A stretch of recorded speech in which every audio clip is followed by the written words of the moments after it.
Hi, sweetie. It may be time to take this wonderful book back to the library, so I want to be sure to read the rest of the poems. We read some in the previous version, and here's another one called Musk Ox. Look at those interesting looking animals. Musk Ox.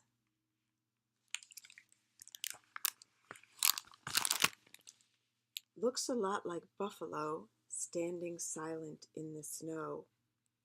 Yet that shaggy woolly coat makes him more akin to goat. Okay, that's nice. Not exactly a spiritual poem or anything, but it's quite a majestic animal. And this one is another bird that we don't have here called a ptarmigan.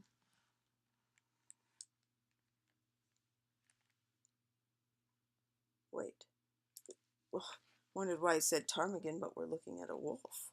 Ptarmigan's a bird at the bottom. It's right there. I didn't see it because I was looking at the top of the page. And I thought, do I not know what a ptarmigan is? Is a ptarmigan an animal that looks like a wolf? No. A ptarmigan is the bird right here. And the wolf is right there.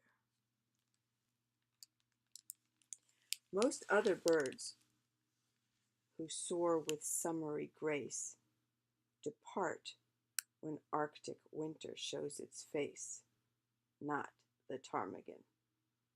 She stays with feathery snowshoes on her feet, and sometimes only buds from twigs to eat, hardy ptarmigan. Then, finding space beneath a heap of rocks, she sleeps and hides from hungry Arctic fox. Oh, ever clever ptarmigan. So that wasn't a white wolf. I didn't think so, but I wasn't sure. It's a white fox, Arctic fox.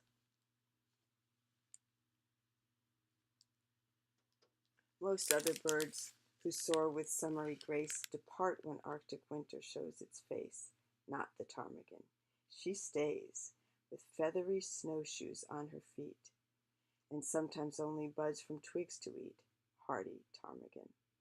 Then, finding space behind a heap of rocks, she sleeps and hides from hungry Arctic fox. Oh, ever clever ptarmigan. That's a well-written poem. Good cadence, good sort of nuanced feel for words and what they can do and how you can use them to say a lot with a little in sort of an elegant, almost crisp way. It's beautiful. Beautiful pictures too. You really get a feel for how cold it is and how sturdy the bird has to be, and that it's would have these feathery feet. I didn't even know about that. Like snowshoes to help make it easier to walk on snow. What a beautiful thing. Oh, I love this. It's a good book to read on this super hot July 25th day. Shadow. I saw an owl once in a snowstorm here. I took a walk at the park and everything was brighter than normal because of all the snow on the ground. And I looked up and there was an owl way up, flying silently. And I never would have seen it, but the reflected, the snow was making the light in the sky look a little bit lighter, even though it was deep night. Shadow. On silent wings, the snowy owl takes flight, a scrap of fog across the Arctic night. Oh, look at this. I didn't notice before. You see the pack of wolves?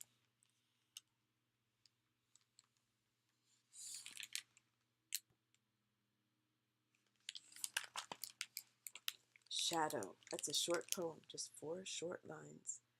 On silent wings, the snowy owl takes flight, a scrap of fog across the Arctic night. Oh, that's a good poem. It's short, but it's good. A scrap of fog. You wouldn't normally see scrap used that way, but you get an image of it. It's obviously not foggy. It's just a scrap, just a little bit, and it's obviously not fog. It's an owl.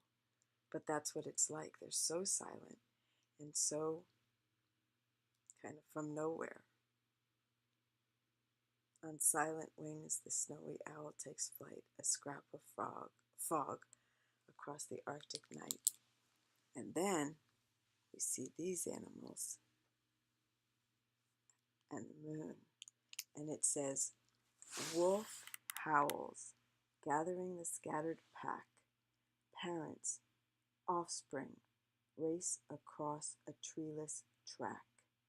Aunts and uncles join the group to croon, starkly silhouetted by a silvered Arctic moon. That's beautiful too. There's a big variety of the way the poems are. They're not all the same by a long shot. But they're all good. They're all, what a poem is, it's like a carefully sort of crafted thing. Like if you're baking, contrasted, it's sort of as if you're making this small little pastry of some sort where you put a lot of individual work in it, a lot of flavor, a lot of like beauty, more than just the taste, as opposed to sort of a row of the same kind of cookies on a cookie sheet. These are more like distilled taste, distilled experience, crispness of language, like a skillful, the way an artist can do a lot with a little bit of a paintbrush or something. Choir Lobo, wolf howls gathering the scattered pack, which included, the ones in this picture too that I was,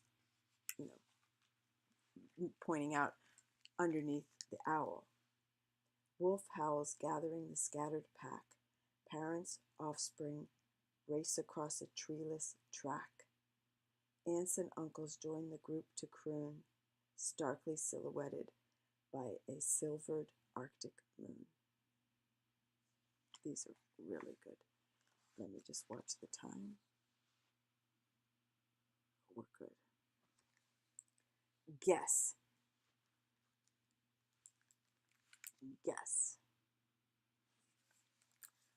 What's black and white but not a penguin? What's fast and fierce but not a bear? What lives in pods but not a pea? What swims the deep but breathes the air? What eats a lot but not a hog? What leaps to life but not a quail? What has sharp teeth but not a shark? Answer, please. The killer whale.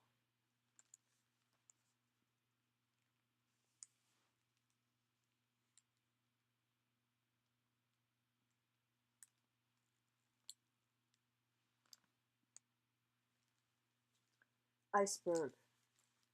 Castle of ice rising from the sea, jagged spires, lonely walls stand against the swirling squalls, shimmering silently. It's the stark words, and it's sort of fitting for a stark thing like an iceberg, which isn't like an animal living there that's got warmth and variety and all of that. This is ice, a block of ice, and it's sort of, the poem reinforces just how lonely a landscape it is. Castle of ice rising from the sea, jagged spires, lonely walls stand against the swirling squalls, shimmering silently. Well done.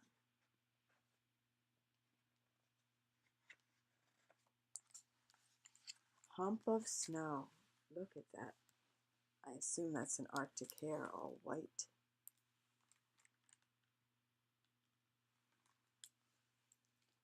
Hump of snow. Hopping? No. Snow can't hop, or thump, or stare. Hump of snow is Arctic hare.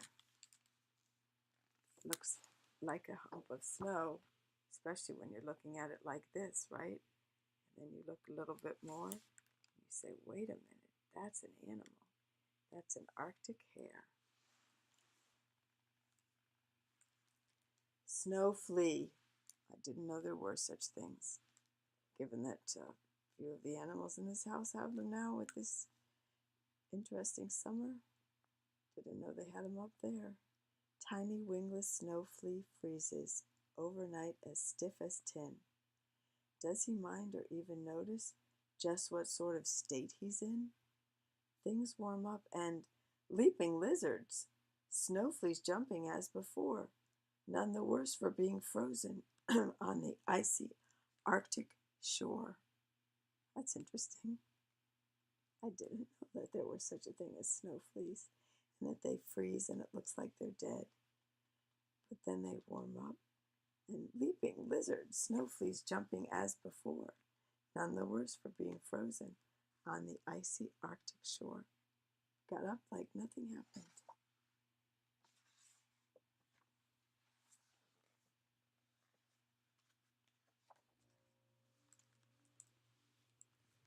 Ocean ice. Can you imagine being in a kayak in a place like that with ice all around? So cold. Ocean ice. Bobbing, shifting, clicking, clacking, groaning, drifting, rolling, cracking, roaring, thrusting in the air, heaving, crushing, boats beware. Ocean ice.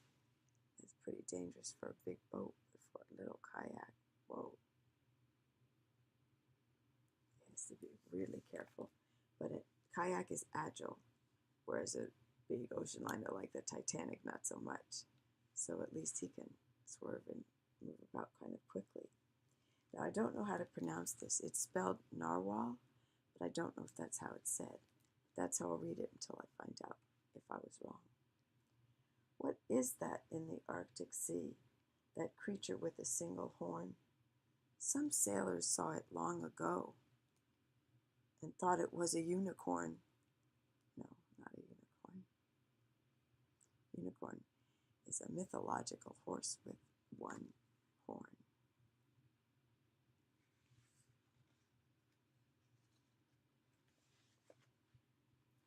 Warning. Ringed seal half dozing on the ice, believing this is paradise.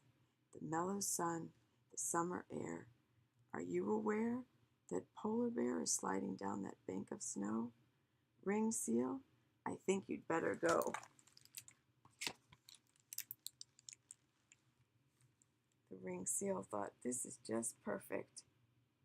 Warm, rest, sunshine, privacy. Not so much, not with that polar bear coming down the ice nearby. Listen. Seals slurp, buntings trill, whales chirp, ravens shrill, wolves howl, walrus roar, bears growl, lemmings snore. Listen, child, owls hoo, perhaps the wild is calling you. The end. They have a page after this, like some of them do, where they tell us more about the nature and the science. However, I need to plug this in so we don't lose this.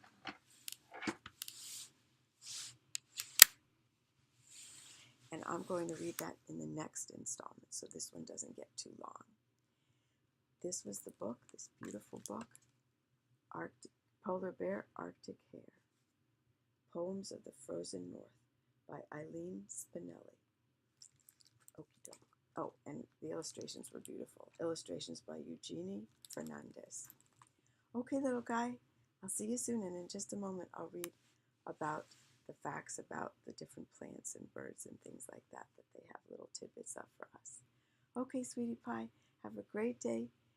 Stay warm if it's cold, and if it's hot, stay cool. I love you, sweetie pie.